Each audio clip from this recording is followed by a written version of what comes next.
orang hebat, Anda harus siap merasakan rasa sakit. Push diri sendiri, memaksa diri sendiri. Apa yang harus saya lakukan? Berserah diri itu bagus, apa itu perlu. Dari impossible jadi Eits, tunggu dulu. Sebelum nonton video lengkapnya, jangan lupa untuk subscribe ya dan klik link di bawah ini. Jangan lupa juga untuk klik tombol loncengnya. Oke? Terima kasih. Selamat menonton. Hidup bukan hanya sekedar mencari kebahagiaan, tapi untuk bermanfaat bagi banyak orang. Dan sudah bersama saya hari ini adalah Ali Muharram.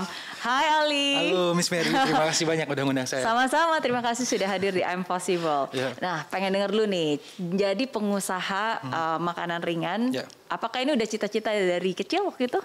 Sebenarnya cita-cita saya tuh pengen jadi news anchor.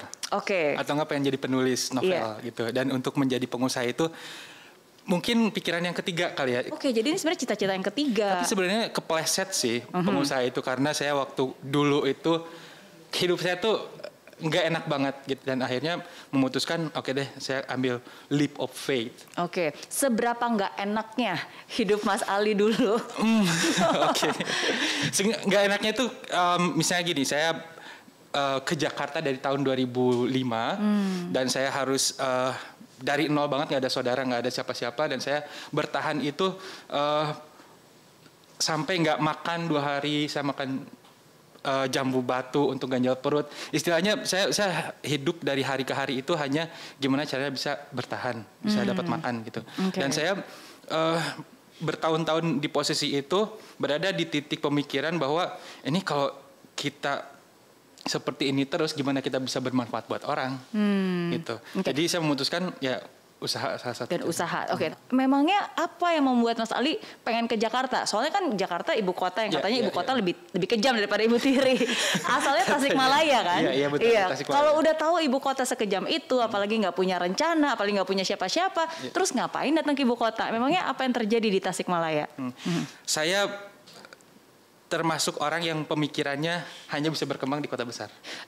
Mungkin saya penasaran pengen tahu lebih detail lagi ya, ketika masa kecil di Tasikmalaya itu sesusah apa sih? Susahnya itu mungkin banyak juga yang mengalami kayak nggak bisa makan, harus jual kain untuk beli beras gitu kan, ataupun ya mie 1 bungkus bisa dimakan beberapa orang gitu kan, ya dibagi-bagi.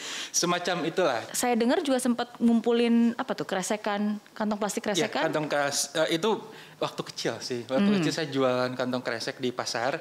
Itu karena untuk uang jajan. Berarti memang dari kecil sudah ketangguhannya sudah terbentuk ya. Betul. Cuman sempat terlupakan ketika saya ke Jakarta. Itu saya sempat lupa bahwa waktu kecil ternyata saya ada passion di bidang itu gitu, jual beli ya. Hingga akhirnya beberapa tahun kemudian ketika saya hit rock bottom tersebut muncul lagi. Oke.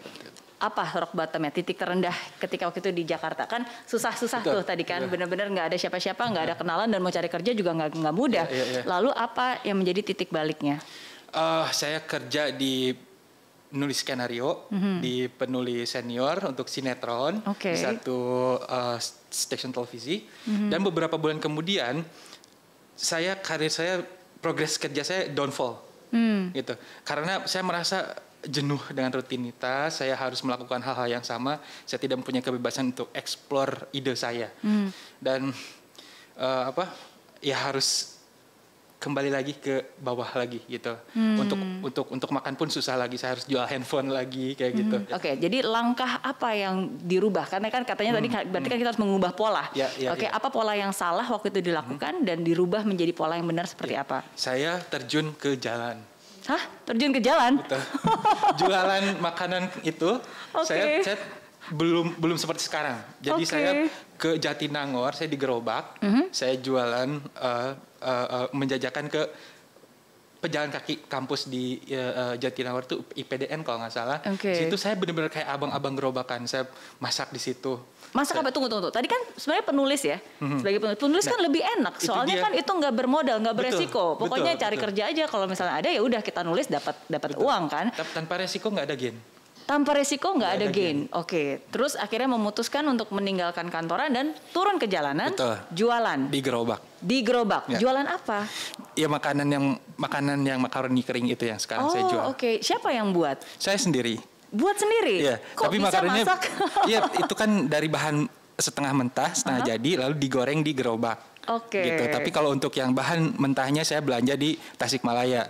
Saya bawa 10 kilogram waktu itu dan saya bawa di ransel dari Tasikmalaya. Itu kayak ransel yang mau naik gunung. Tapi isinya makanan ringan itu ya. Ya, untuk dijual di jalanan. Ya. Kalau jualan makanan kering di gerobak di jalanan itu kan banyak ya sebenarnya. Ya. Terus apa yang membedakan dan apa yang membuat Mas Ali berhasil? Passion. Yeah. Berapa omset kira-kira ya waktu itu ketika jualan itu setiap hari dapat berapa sih? Waktu awal 100.000. 100.000. 100.000. Masih lebih banyakkan uang hasil nulis dong. Banget. Okay. Tapi sama it's a first step gitu. Itu sebuah kita bisa berhasil menjual pun itu sebuah progress gitu. Dan I feel very happy. Saya berhasil menjual produk yang saya buat sendiri. Rasanya itu encouraging banget. Kita jadi pengen terpacu lagi untuk bisa ngejual lebih lagi. Dan kita jadi punya proyeksi. Seberapa banyak kita harus bisa jual untuk mendapatkan untung. Gitu. Waktu itu berarti sendiri ya? Semua lakukan sendiri ya? Walaupun namanya CEO dari perusahaan sendiri, tapi Chief Everything Officer ya? yang bikin makaroninya sendiri, yang jualan juga sendiri. Lalu berapa lama itu dilakukan sampai akhirnya sekarang saya dengar-dengar omsetnya udah ratusan juta bahkan miliaran nih. Nah, prosesnya itu dari gerobakan itu tahun 2012, lalu ibu saya meninggal ketika tahun masuk 2012 Desember, 4 bulan saya drop, terus saya bangkit lagi. Dari situ saya pinjam modal ke teman 20 juta waktu itu dan akhirnya saya nggak jualan gerobak lagi, tapi bisa bikin di outlet kecil. Berarti penjualan di gerobak udah konsisten bagus ya, makanya di gerobak saya tinggalin. Ya, makanya berani untuk pinjam modal untuk membesarkan. Kan. Nah, dari situ perlahan-lahan bulan ke bulan konsumen mulai berdatangan, saya melihat ada profit dan saya melihat semakin jelas ini arahnya kemana, seperti apa proyeksi di masa depan. Saya berani buka cabang kedua, lalu cabang ketiga dan seterusnya hingga akhirnya sekarang kita udah ada 33 cabang. Wow, makanya omsetnya bisa bermiliar-miliaran ya. Saya ingin kembali ke saat-saat sulit ya waktu itu. Mas Ali sempat bilang lagi ketika ibu meninggal tahun 2012 itu juga titik terendah sempat drop selama 4 bulan. Apa yang terjadi waktu itu? Jadi bayangkan ketika saya jualan di gerobak itu, saya dibantu ibu saya. Ibu ikut ke Jakarta? Enggak, saya di Tasik itu, saya di rumah saya menghitung makaroni 1 bungkus 1 kilo, itu ada berapa butir. Satu plastik dihitung berapa butir? Saya hitung. Itu jumlahnya ada 170 butir kalau nggak salah.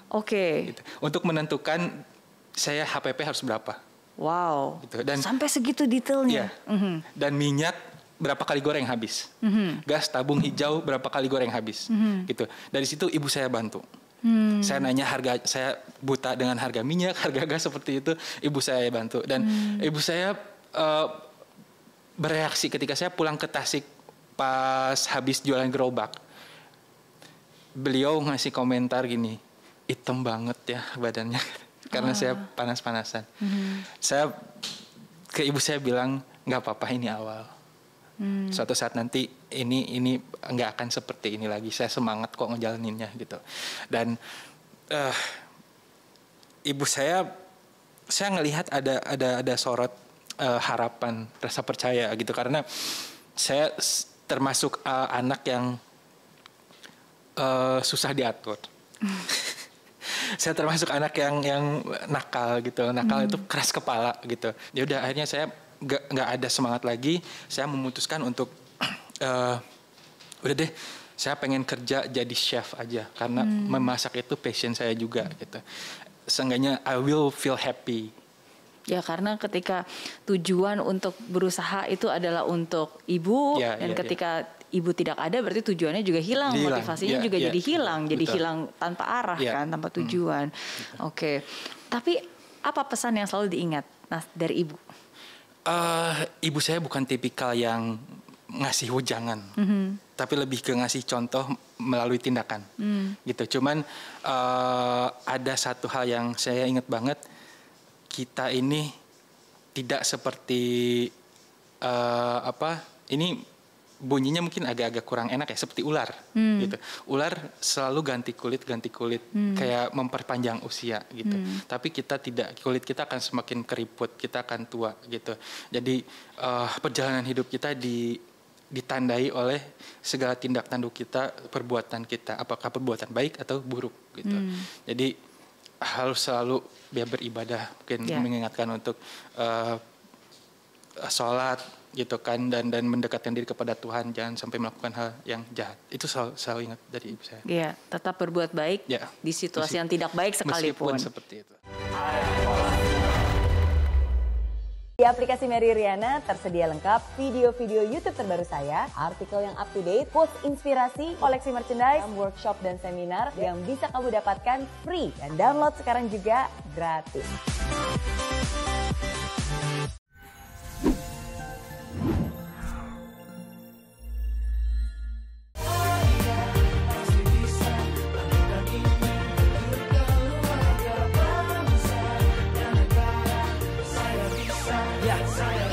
Laksana bumi tanpa hujan, hidup tanpa tujuan, kering dan mati tanpa hijaunya tumbuhan. Demikian kalau mimpi tak kunjung terjadi.